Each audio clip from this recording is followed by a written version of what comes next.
Müasir dövrümüzü texnologiyalarsiz, xüsusilə də smartfonlarsız təsəvvür etmək çətindir.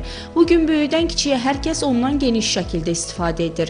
Hətta məktəblərdə tək yuxarı siniflərin deyil, eyni zamanda ibtidai sinif şagirdlərin əlində telefon görmək mümkündür.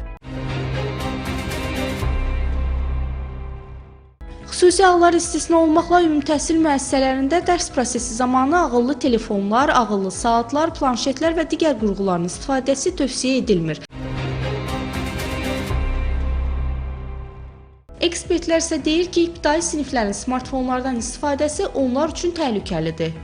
Əgər telefonun funksiyası çox funksiyalıdırsa, yəni onun müəyyən sosial şəbəkələrə çıxış imkanları varsa və düşünürəm ki, bu təhlükəlidir. Çünki müəyyən qədər hörümçək toru dediyimiz internet müəyyən oyunlarla mı və yaxud da ki, müəyyən qruplarla mı uşaqları özünə çəkə bilir və özünə cəlb edə bilir. Bu da istərsəməz uşaqlarda telefondan artıq həddən ziyadə istifadə olunanda yaddaş zəifliyinə gətirib çıxarır. Həmçinin dərsdə müəyyən qədər qaydaların pozulması, müəyyən qədər viral olmaq üçün videoların çəkilməsi və bunlar da axırda bir xoşa gəlməz nəticə gətirib çıxarır. Bundan başqa smartfonlardan istifadə azyaşlıların bacarıqlarını inkişaf etdirməyə mane olur. Eyni zamanda fikri telefonda qalan ibtidai sinif şagirdlərində diqqət pozğunluğu da müşahidə edilir. Bu isə onların dərslərdə zəif iştirakına gətirib çıxarır.